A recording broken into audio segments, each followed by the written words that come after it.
It is 2:14 in the morning, and you cannot sleep. The weight of everything you have been carrying finally crushes you all at once. For the first time in your life, you are genuinely ready to ask for help. You find BetterHelp online. The interface is clean, calm, and welcoming, like a digital sanctuary built just for you. You notice a badge promising strict privacy compliance, and for the first time in weeks, you exhale. You begin filling out the intake form, answering questions about depression, childhood trauma, and thoughts you have never said out loud to anyone. You tell this application things you have never told your own mother. Then you click submit, expecting compassion on the other side. But behind that comforting screen, your pain was never sent to a doctor. It was packaged as data and routed somewhere else entirely. Before you matched with a single counselor, your most intimate struggles had already landed in the hands of corporate advertisers.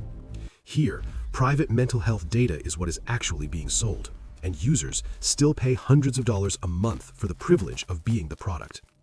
This is the story of how the largest therapy platform in the world turned your most vulnerable moments into a digital goldmine.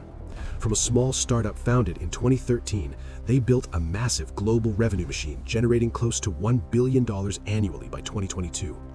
They grew not by providing better therapy, but by aggressively targeting people who were already in psychological crisis.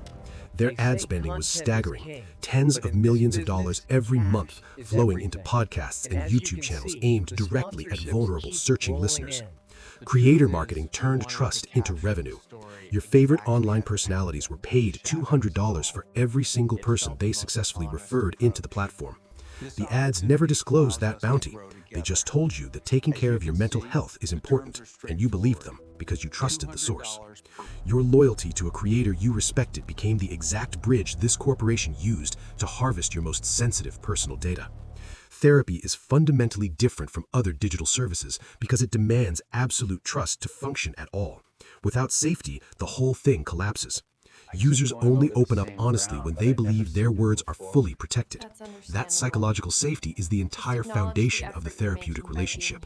The executives behind this platform understood that perfectly, so they draped everything in the visual language and appearance of medical legitimacy. They displayed HIPAA privacy badges, the gold standard of American healthcare privacy, on every single page of their product. But federal investigators later confirmed the uncomfortable truth. This platform was never legally classified as a covered medical entity under HIPAA at all. They sold the intent to seek help, not just your direct conversations. The fact that you were searching for a therapist was already the product. Sensitive disclosures about eating disorders, sexual identity, and suicidal thoughts were packaged and converted into high-value purchase signals for advertisers who had nothing to do with your care. The goal was to exploit your weakest emotional moments to sell you something else entirely, using your vulnerability as targeting data. They used your psychological pain as a core advertising tool. That was not a side effect or an oversight. That was the designed business model. In early 2023, the Federal Trade Commission officially exposed the entire scheme, and the details were worse than most people had imagined. The platform had quietly transferred the private email addresses and exact internet locations of over 7 million people directly to major advertising networks without their knowledge. The purpose was to build what marketers call lookalike audiences, to identify and target other people who were currently experiencing similar psychological distress. The fine handed down was $7.8 million, a number that sounds significant until you learn they were generating close to $3 billion annually. The penalty was a fraction of the total profit, not a genuine consequence, a calculated line item buried in a quarterly budget. Worst of all, they settled the case without ever officially admitting they had done anything wrong. No admission, no accountability, just a check and a handshake. The real cost of this scandal is not measured in dollars. It is the permanent erosion of trust in the entire idea of digital mental health support. People now stare at their phones and genuinely ask themselves, is this app a lifeline or a wiretap wearing a compassionate logo? This model is already spreading. Mental health quizzes on TikTok and mood trackers embedded in social platforms are running the exact same playbook. It just changes its name, refreshes its visual identity, and relaunches under a new brand. The method stays identical underneath. To truly understand the scale of what happened here, you need to understand the invisible industry operating silently behind all of it. Data brokers buy and sell your most intimate personal details without ever asking your permission or providing any meaningful notification to you. They compile thousands of individual data points to construct a detailed psychological profile: your fears, your insecurities, your emotional breaking points, your predictable behaviors. These algorithms are now sophisticated enough to predict your next emotional crisis days before you even sense it yourself. Advertisers then run real-time bidding wars for the exclusive right to reach you at precisely your most emotionally unstable moment. This creates a toxic feedback loop. Targeted advertisements spike your anxiety, you seek more digital comfort, and the cycle intensifies and repeats indefinitely. Behavioral scientists are paid millions to engineer these platforms with one singular objective: maximizing your psychological dependency and ensuring you never fully disengage. Push notifications are weaponized to shatter your peace and manufacture a constant artificial sense of urgency that keeps you reactive and on platform. You become a long-term prisoner inside their digital ecosystem, and your ongoing emotional suffering becomes their single most reliable revenue stream. During congressional hearings, technology executives consistently deflected direct questions, hiding behind complex legal language and carefully rehearsed corporate promises of self-regulation. They pointed to their terms of service agreements, deliberately designed to overwhelm and confuse, not to genuinely inform any real user about what they were agreeing to.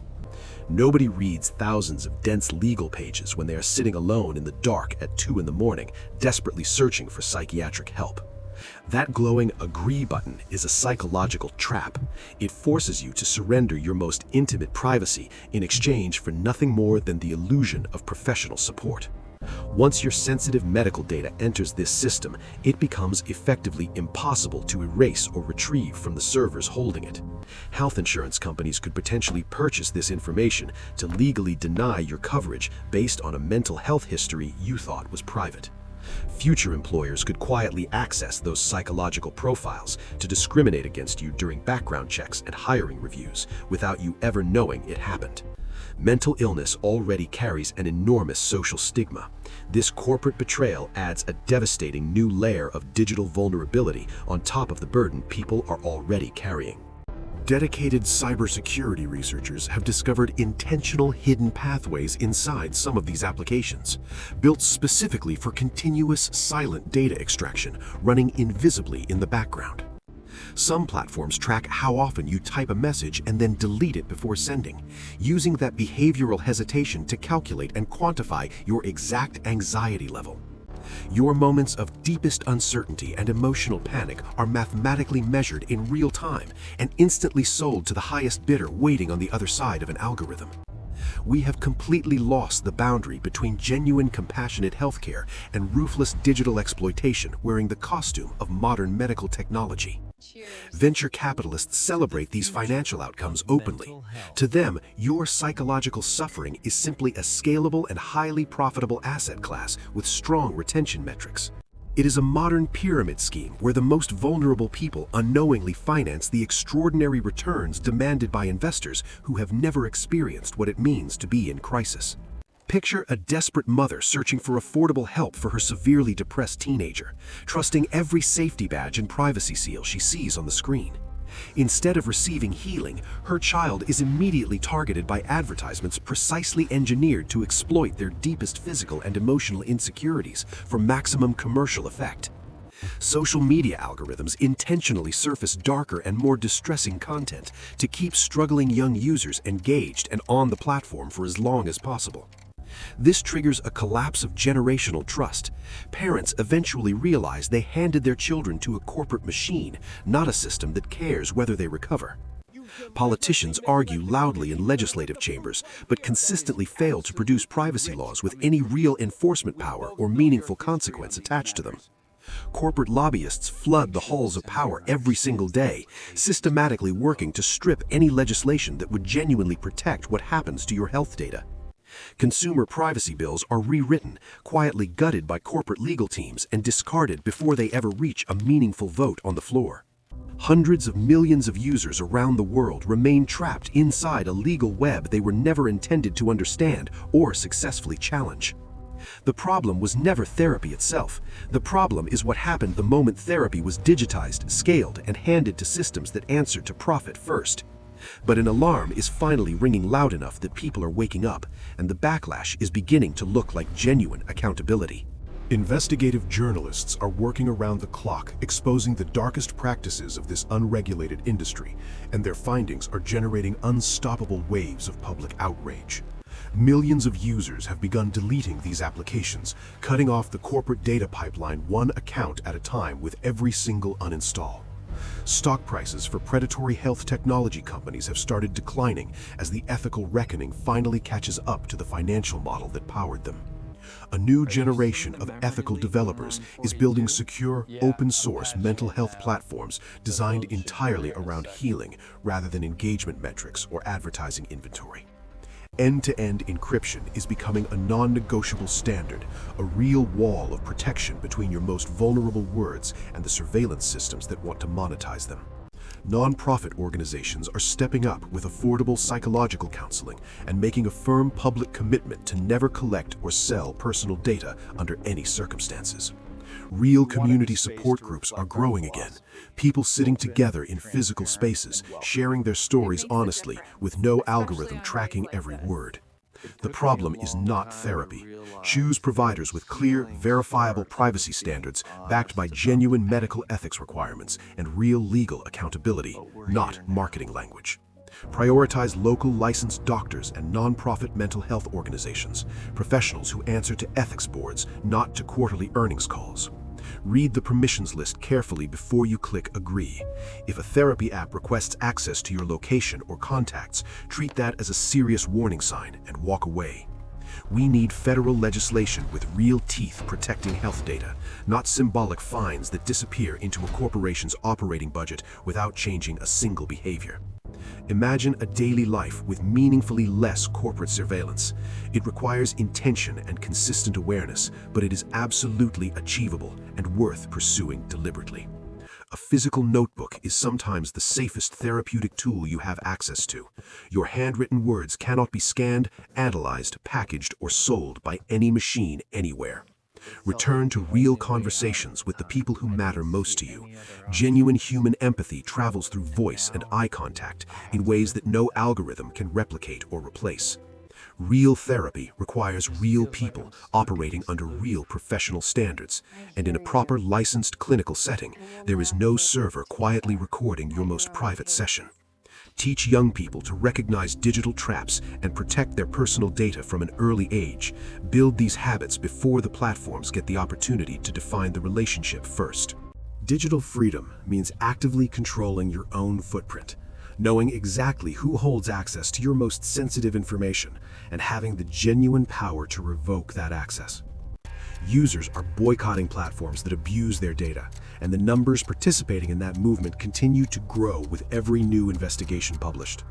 The resistance is shifting the landscape in measurable ways. Ethical technology is no longer a niche preference reserved for the privacy conscious. It is becoming a mainstream consumer expectation.